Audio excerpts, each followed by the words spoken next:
How's it going, people? I'm Zephyros, and welcome back to my channel. Today, we're going to be talking about GR1 Stage 24. Um, I will be kind of walking you through the whole thing, showing you the things that you need to look out for, showing you the builds. Just wanted to point out as well that although this video is on GR1 Stage 24, it does also apply to 22 and 23. It's all the same principles, just much lower gear requirements for those levels. All right, so with all that being said, let's get into it.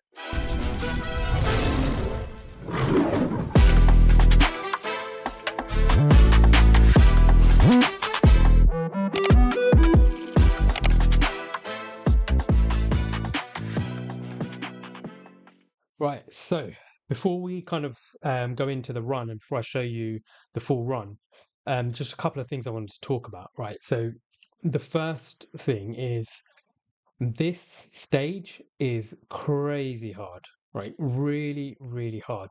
So you might watch loads of videos on YouTube that make it look easy. It makes it look like we passed these stages first try, no problems.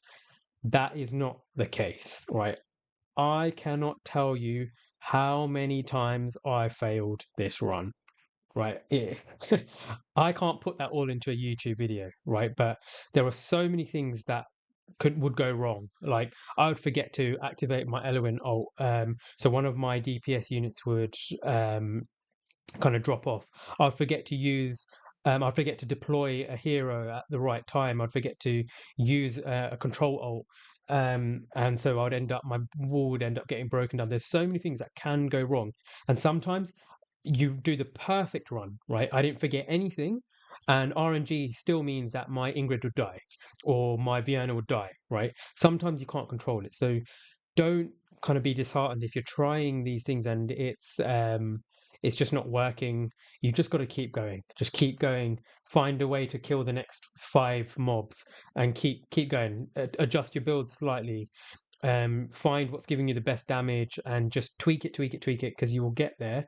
You've just got to really work at it, okay? Because that's what I had to do, right? And that leads me on to my next thing, right? I want to give a massive shout out to Haha, Just Icy Panda, Tashanka, and Ron, who are all members of Immortal Elite, my guild, Mad, because I watched all of their runs and it gave me an idea of how I wanted to clear this gear raid myself, right? So made my life so much easier having their ones there to actually watch as well. So I'm actually going to put links to their videos down below as well. So give their videos a watch as well if you're struggling with this level, because sometimes it's just different opinions, different methods work better for you. Because I know Haha used Anora, Panda and Ron used Boreas, I think, and Tashenka actually used Ingrid. So that's a lot of my run was based off of Tashenka. I'd done all the legwork for it. To be honest, I think I just switched around a couple of positions. That's it. So it's massive shout out to them. Like I said, made things so much easier. So let's get into the run now, and you'll see how I did it. Right, so first things first, we're going to place Eloin. Eloin is incredible cost regen. We'll place Vienna facing this way as well. So Eloin is a cost regen hero because that wood sprite that she spawns, when you place it and pick it back up, you actually gain about 3.5, 4 cost, I think it is. So mine's A5, which means that every time she ultimates, she gets one of these sprites. So amazing for just being able to drop your heroes sooner and control these waves earlier. Another sprite there, so drop it, pick it back up, and we're going to place Artemis down just so we get that anti-heal up sooner rather than later. We're going to use Magda's ult now to just start pushing units away so that they're not damaging our wall as much. Now, I like to wait till about 22, 23-ish for Artemis's ult. And then we place Ingrid at 25.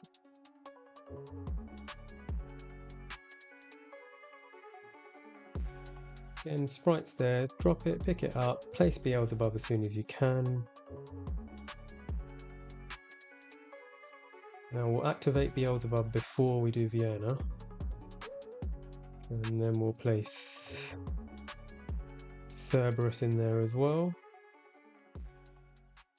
Once Cerberus dies, he'll start dealing a ton of AoE magic damage in this area as well.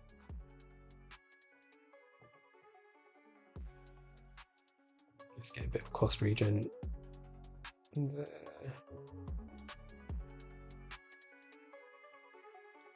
Another one. And now we're just waiting for the ultimates to come back up. We'll wait a little bit for Beelzebub to get to about 70, I reckon. And then start activating the other ults. We'll put Reeve down as well. Activate Beelzebub. So the reason you want to kind of hold off a little bit for Beelzebub is just because he actually reduces the magic resistance. So your heroes will do a ton more damage once Beelzebub is ulting. Don't need any more costs, so we'll actually start saving.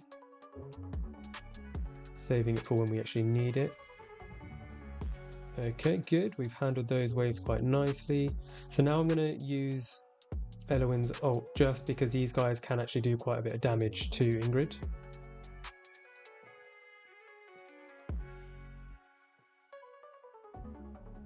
And once the ultimates are back up, we will start slamming these guys again.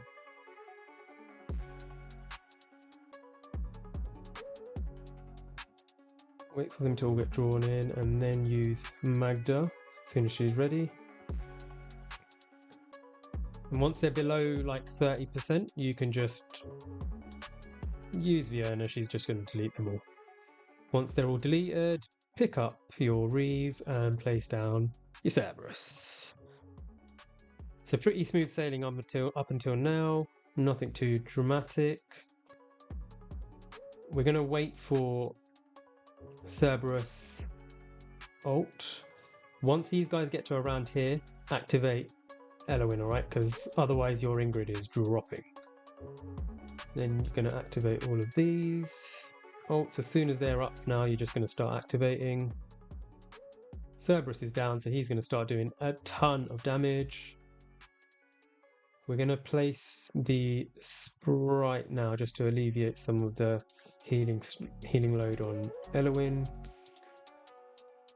And once we've got enough of them down to a decent level, we're going to use Vienna's ult to just delete.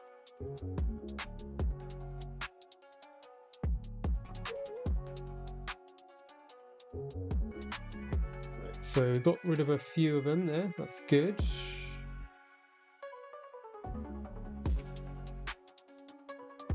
Ideally, I would have actually wanted to got rid of a few more, but it's fine. I'm going to activate Elowin for the heals. We're going to place Reeve down. Sorry, fly just flew in my face. Lovely. Get the ults going as soon as you can. Start controlling these waves. If you start to feel like your units they're looking a bit sketchy, drop this next to them to just give them extra heals, okay? We're going to delete some more of these mobs now. I'm going to actually save, because we're looking pretty comfortable on that edge. So I'm going to save my sprites. Okay. Wait for the ults to be up again. So we're going to hold off a little bit. We'll activate Elowin just so that these guys don't start dealing too much damage as well. Control the waves.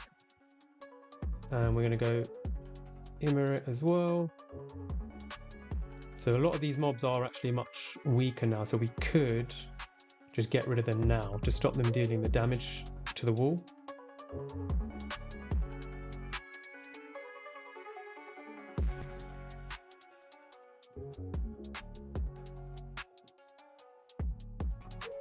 And then we're just waiting. We're waiting for the ults to come back up again.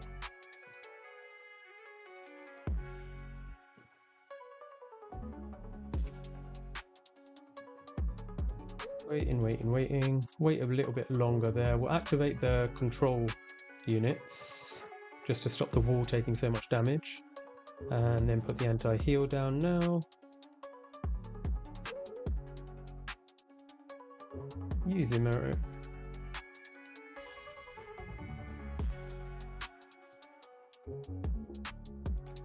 If you ever think, again, you're ever worried about the these guys dropping off, just use the sprites. All right, so now we've only got 3 units left, so we're pretty comfortable now. All right, now this guy does not deal AoE damage, right? So we don't really need heals, so we can actually just start dropping other damage dealers like Cerberus. Wait for the ults to be up again.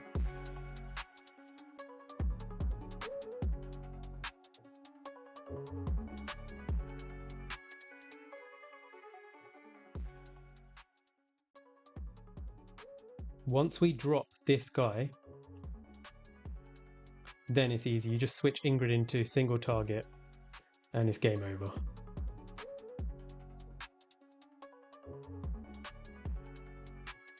So he now has anti-heal on him. So should start taking a ton of damage. We're just going to wait for him to be under 1/3 of his health. And then we're just going to delete him with Vienna.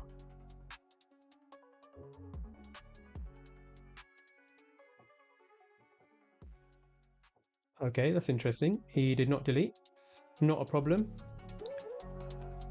Because we just wait for the next round.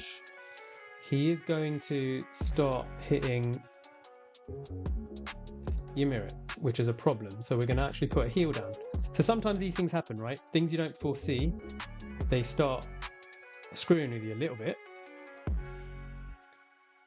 But it's not a problem, you just work around it. So I've just put heal down on Ymir, so he should be pretty comfortable. Once the heals are down, the anti-heal is down, this guy should be done.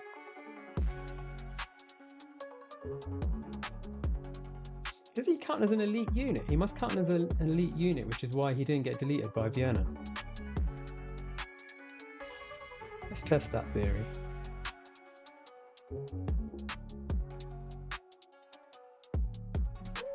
We need to slow him down.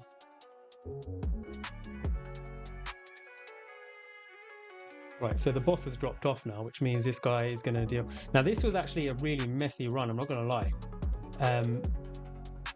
But we got there in the end, just about.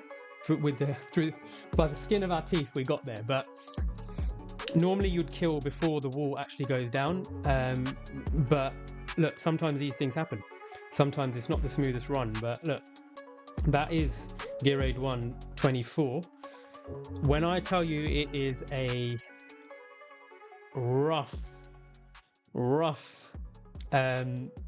gear raid, I mean it. It's for me, I actually personally think it was the hardest one of the 3. I know a lot of people out there say that gear raid 324 is harder, but for me personally, I struggled more with this. But let's go through the builds and what I built mine as and what kind of alternative heroes would be as well. So I'll run you through each of the builds and kind of explain why I chose that. Okay, so we'll start off with Morrigan. Now, in the event that you kind of build Morrigan just as an attack, as a DPS unit, just in the event that one of your heroes drops off. Okay, doesn't always, like, it didn't in my first clear, it didn't actually happen. I didn't end up deploying her, but it's good to have her just in case if one of your units do drop off because you just didn't activate your healer in time, right? So Morrigan is just in basically full DPS, no HP subs at all, actually. So it's just attack. I've actually put her in just quad pieces, so with the 4th substat being straight attack. Then again, quad chest, and just a normal.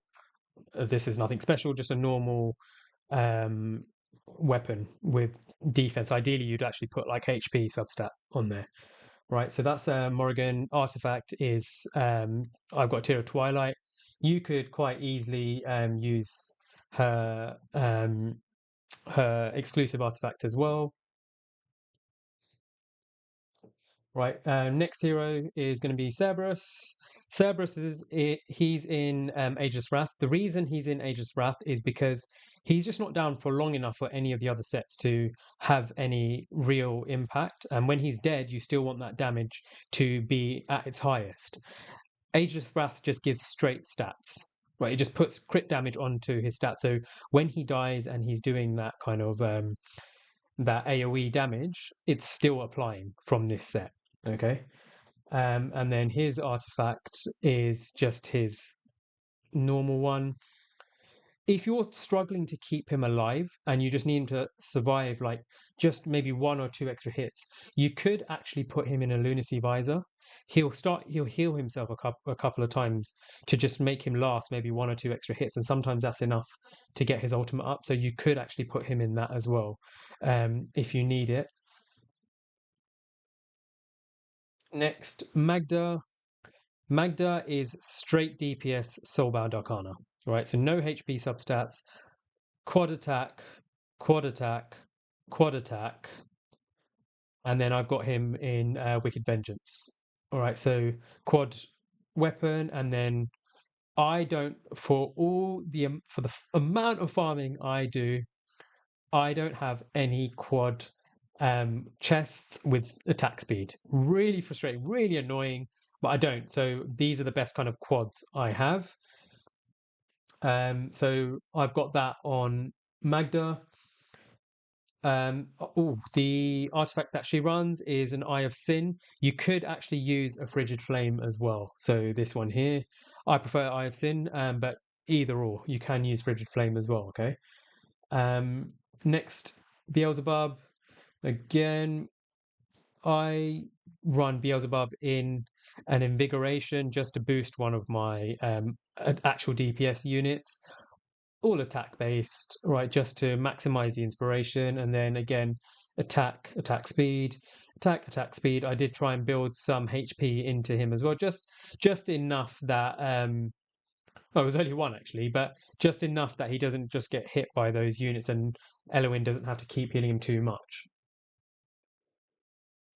Vienna is built tanky.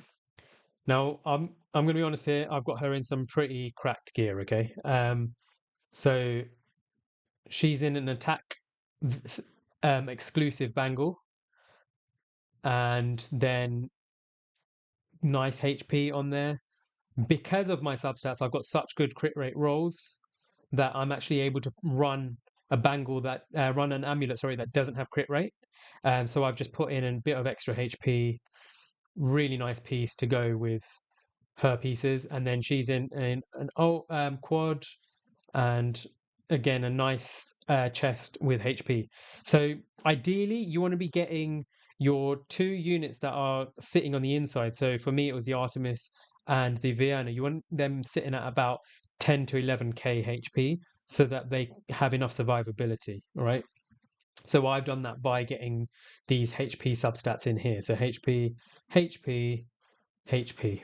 Right, so that was enough to get me to that 11k mark. However you do it, doesn't matter. Just try and get her to about 11, and the rest you're building in an attack.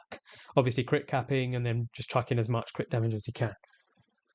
So that's the cursed heroes, and then Ingrid. Ingrid is just again trying to get an additional 10k onto her. I'm going to warn you now. This piece is cracked. Right, so this is my Uridin quad. Then she's in really good quad piece without the attack speed. Ideally, I would want an attack speed instead of the flat attack personally, but this is the best I had, and it obviously was enough. Then quad infernal roar, built in a bit of HP to get me to that 10k mark, and then again more HP to get me to that 10k mark. Right. Next up, it's going to be Immerit. Immerit is just, again, he's behind that wall. He's not taking many hits or any hits. If that wall doesn't get broken, he's not taking any hits. Full DPS. He's just got the base 3.96 that you get from here. No other HP substats. Okay, so quad attack, quad attack, quad attack. All right. Again, quad weapon, and then this is the best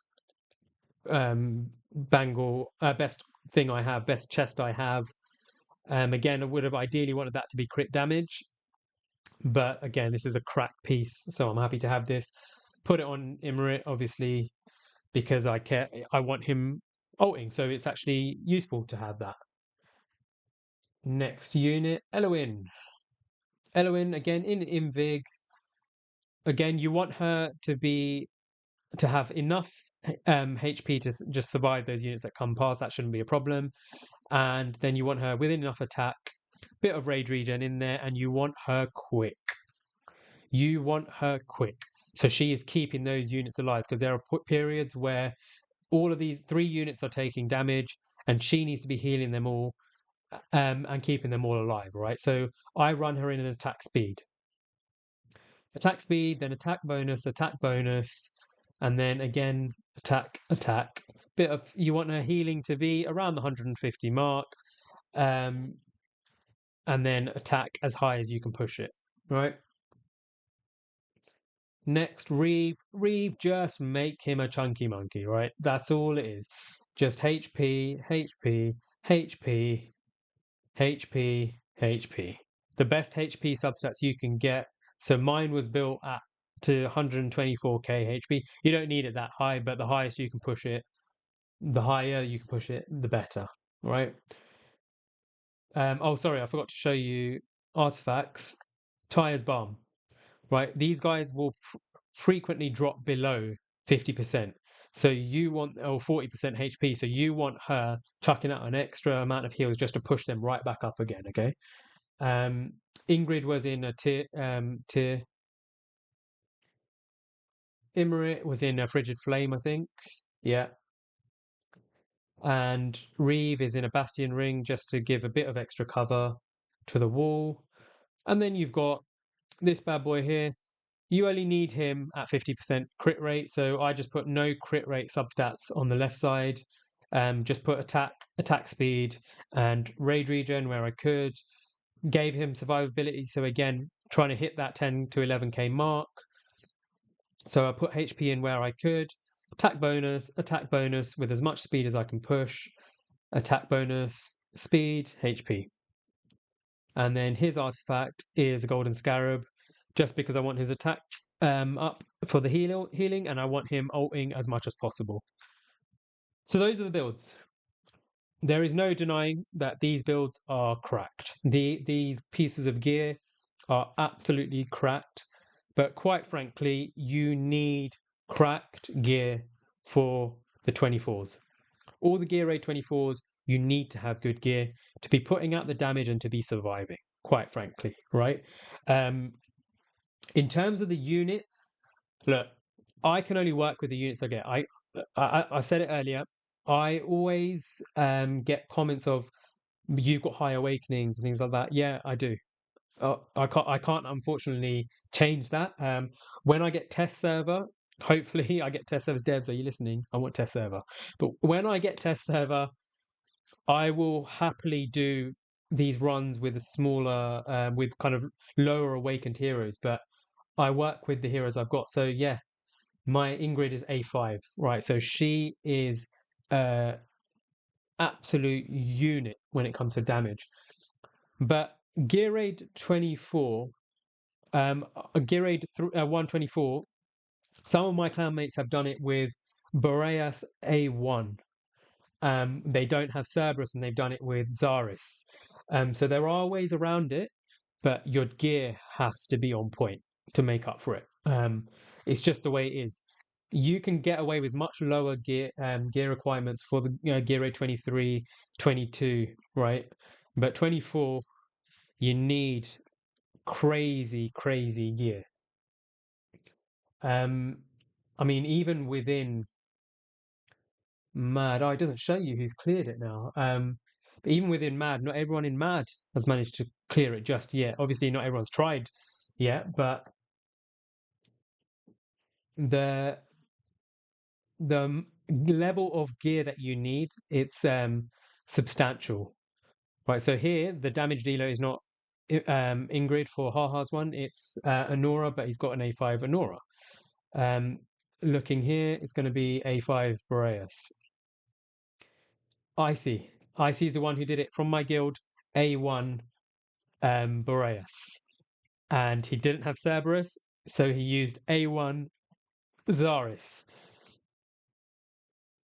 He's got A1 Magda, A1 Artemis, A3 Ymir is good, A0 Morrigan, A4 Vienna. So he hasn't got all A5s. A2 Eloin. So here he didn't have the level of regen that I had. He didn't have the amount of DPS that I had. He didn't have a lot of that, and he still managed it. Just Icy Panda is a legend. He is so good at making do with lower awakened heroes. Phenomenal player, big brain player. Got a lot of respect for him. Jan actually did it with a different comp. So again, Boreas A2 Boreas. Obviously, he has A0 Nastia, A3 Artemis, A1 Beelzebub. So again, these aren't maxed out. A2 Vienna, A5 Cerberus. But do you see what I mean? Then they're not like all maxed out. So it is doable, but you do have to have good gear on them to make up for it. Partly as well. Oh, I'm on this list. Okay, nice. But yeah, it's just one of those things where just remember when you're clearing it for the first time, you don't need to worry about trying to speed run it. Just get it done. It doesn't matter how sweaty you have to do it. If you need to block the last unit, look, Panda did it. It's an 11-minute run, but he got the job done. Once the job is done, you've got Power of Dominance on. Once Power of Dominance is on, this thing becomes much easier. Your gear requirements become lower, and you will start to clear it a lot easier, a lot quicker. So it's just about really slogging it. And like I said earlier in the video, right, I did not do this first time round. It took so many. It took. I lost count of how many runs I had to do before clearing this. It is hard, right? But it's good that it's hard. It's good. For me, it's a challenge, right? So I enjoy it. It makes the game interesting for us endgame players. So for all these people asking for it to be nerfed, it doesn't need to be nerfed. It is doable. Even with lower awakenings, it is doable. You just have to really persevere. So I hope you guys liked this video. If you want more like this, I will be putting out guides on Gear Aid 2.24, and I will be putting a guide out on Gear Aid 3.24 as well. If there's anything in particular that you guys want to see as well, just let me know. Please do like, comment, and subscribe. Catch you guys soon. Stay blessed.